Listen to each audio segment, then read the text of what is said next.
Bad Speaker Podcast, man. It's your boy Shard. It's your boy G Downs. Hey, man, make sure you go out there, like, subscribe, follow Bad Speakers at Bad Speakers Podcast on Instagram. Make sure you follow us at Bad Speakers on Twitter. Make sure you follow us on TikTok at Bad Speakers Podcast. And make sure you just follow us in general, man. Hey, I would like to say that we have a special guest Legend with in us the house, today. man. Legend in the house. Hey, man, in my opinion, one of the top 5 gangster rappers of all time. People like Gucci Man has said this is their favorite rapper ever. Hey, man. Only rapper, solo artist from Hypnotized Camp Posse to go platinum with his own platinum album.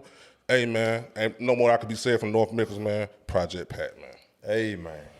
We appreciate you pulling up on us, man. Hey, man, I appreciate y'all, man. Yes, sir. You really from North Memphis, right? Yeah. What was it like growing up in North Memphis? I mean, just like any other neighborhood, I guess. It just was, everybody was just poor, you know. Yeah, right. Everybody was just poor, you know what I'm saying? You know, people was just, you know, stealing, robbing. Then when the crack hit the scene, which crack pretty much hit the scene when I was like, first maybe 13 years of my life. And then, I guess after that following year, then crack hit the scene. It was crazy. It was like Snowfall. Oh, wow. Yeah, y'all saw Snowfall. Oh, yeah. I know that show. Yeah. You know how at the beginning when they ain't know what the crack was? Yeah. Yeah, I seen that happen. Like my mom was kind of like that. Like she ain't know what was going on in the neighborhood. She was like, "What's wrong with these people? Like why they?" A lot of people were like that. They ain't know what was going on, and it was the crack. Like when people would see people that was like, he dusted one week, the next week he got a car, he got clean clothes, turned up on. he got jewelry. Like how that happened? You know what I'm saying? Right. So that's how people was when they seen that crack. It was like, you know, I'm pretty sure it was like that everywhere though. Yeah. So growing up in that environment, man, you know, culture we from or whatever, whatnot. Your brother Juicy J, man, how this music thing really started with y'all, man? Like what really, you know, got you into it? Just to be like, man, let me go on and goddamn do what I got to do. You know what I'm saying? Jay was mainly into the music since he was like 8. Okay. He was always trying to, you know, we had a little nursery rhyme record player. It was for nursery rhyme. My dad had bought it when we were little kids. So we got I guess Jay was like 8, and I was 9. He took it in some kind of way. He figured out. I don't know how he did it. He figured out. He took a bread needle. Right. Yeah. A bread needle from a bread wrapper. Yeah. And wrapped it around the joint. Right. And started put a real record on the record player and started scratching. When y'all was young. Man was 8 years old doing that. So you seen it in him early. Yeah. He that's all he was. He was infatuated with rap, cause when we came up, it was you know, NWA, Right. LQ J was still out. You know, Jay was into that. You know what I'm saying? Like he would get all the albums, and he would just want to I don't know. He just was infatuated with it. But I ain't never think in the beginning of that stage that it would be huge because you got to understand something like we come from Memphis, man. So it's like, you know. Like when we first heard the Ghetto Boys, we couldn't believe it. We was like, man, some dudes, they from the South? Right. Wow, that's crazy. And they had real records and tapes, you know? Right. So we couldn't believe it. So we just were like, wow, man, this is crazy.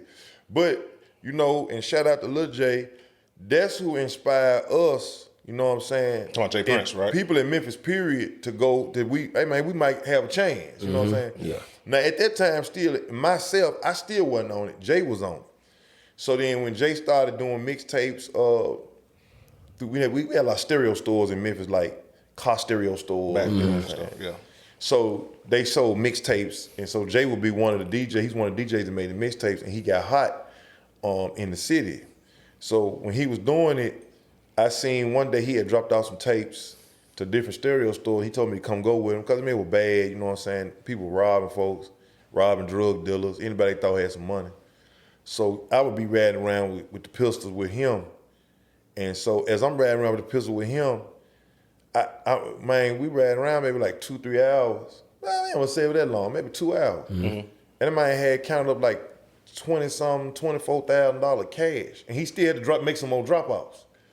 So when we count the money up, I was like, man, you getting that much money for some tapes? The light bulb went off. I was like, Yeah. he said, man, I told you, man, you gotta come on, man, It was Juicy J Volume 6. And man, it was bumping. So I just was like, Volume 6. And so I just was like, man, I said, I gotta get in this.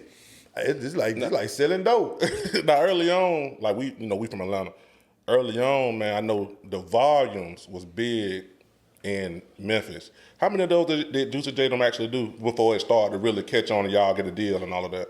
I can't really say. I know after the Paul had a Paul 16. Right. And Paul 16 was out and Juicy J 8 had came out. And then they had made 3 6 Mafia. And when they made 3 6 Mafia, I had got locked up on a robbery.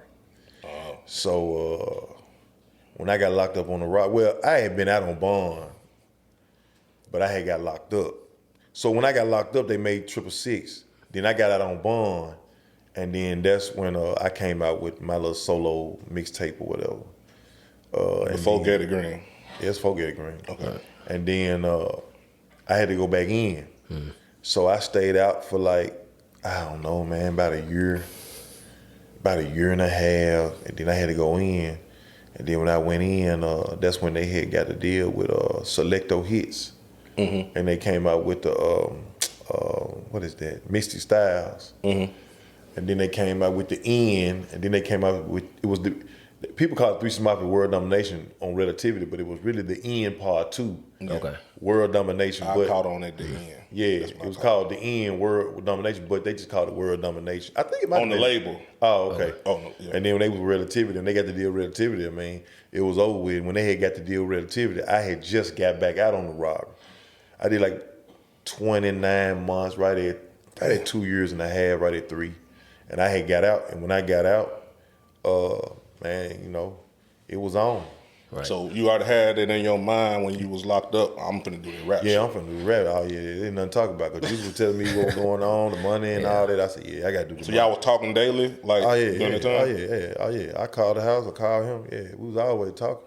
Early on, if I'm not mistaken, you know, as far as like according to Wikipedia, you was a part of the group too at one point, like Killer Clan or something. I mean, No, I was never really officially a 3 6 Mafia member, even though I wanted to be, but I never was officially because of they already had the group set, and then Juice just said, "Don't worry about it." You know what I'm saying? We're just gonna make you solo. You know what I'm saying? And he was like, "You get more money anyway." And really, I was just on the money, Yeah. so he knew what I was on. So when he told me that, I was like, "Oh, cool." I ain't curting. yeah, they it seemed like, man, they pushed you harder to me than anybody else on the label. Was it because of how you rap, your style? Because you came out, bro, I'm gonna be honest with you, down here, bro, your rap style was different from anything we've ever heard. Like down here, people fuck with you more than they fuck with anybody else. I'm just speaking for Atlanta. Yeah, you know what I'm saying? I Like, bro, yeah, Atlanta was a big market. It's a big market for me. Like to this day, it's one of the biggest markets. It was big for 3 6 though. Yeah. Like what it was, well, not to cut you out. What it was what we did was we had they had just came out, and so people was catching on. So when Sipping on the Scissor came out, that's when people caught on to us. Right. And then I was on the hook. Right. So since I was on the hook, and then when after that, Chicken Head dropped. So it was over with. Like then it was like, wow. And then it was like, so then after that, you know what I'm saying, everything else started dropping. After I dropped everything else, it just like people just picked up on it. And then like a lot of people, you know, like music do this. Music like the stock market. Right. You know, now sometimes you can fall off the stock market. Facts. Thank God that, I don't know if y'all seen this lately, they just, one of the old 3 6 Mafia songs just peaked back up. Half on the second, it's on the charts. I don't know how, I don't know where, somebody playing it, some DJ or somewhere, and they is messing with it and they streaming it, and it's starting to rise up on the charts right now. You can Google it. It just happened. Yeah. And it's crazy because it's like, see, like with us, like, you know, a lot of people say, people, you know, of course you hear people say, oh man, you know, Lil Jon came out with the crunk stuff they stole that 3 6. Y'all really first. Yeah. All good. I tell people all the time, I'm a businessman. If I said, when Lil Jon did that, let's just be honest. Right. When Lil Jon did that, he took it up. So he took it up, but it kept us in the game. Yeah. Facts. You see what I'm saying? Gotcha. So that's good business. You know what I'm saying? Yeah. Yeah, that's beautiful. You know what I'm saying? So when he did that took us up, that kept us in the game. All right, and then like at one point for a time, then you know what I'm saying, like the trap stuff came out real heavy. But see, the only thing with it with me was I was already on that. You know what I'm saying? That's what helped. So yeah. that's what helped me. Like I stayed cool then. I was still getting show. I was straight.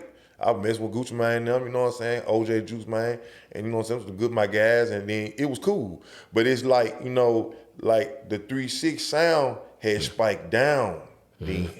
You see what I'm saying? Because Jeezy was out, it had spiked down. It had slowed. The music slowed down. When y'all was more up tempo at the time. Yeah. But then once the music turned back up again, everybody that's younger now, like we gonna say like 21 Savage on down younger. Yeah. You know what I'm saying? Yeah, everybody that's younger, man, they loving it. And like all the young dudes, like that's 18, 19, man, they loving it old stuff. Like they love, and see, it's crazy because it's like now they catching back on. Yeah. And the music done spike back up. So I mean, you know, when people be asking us, you know, like when they sample our stuff, that's one.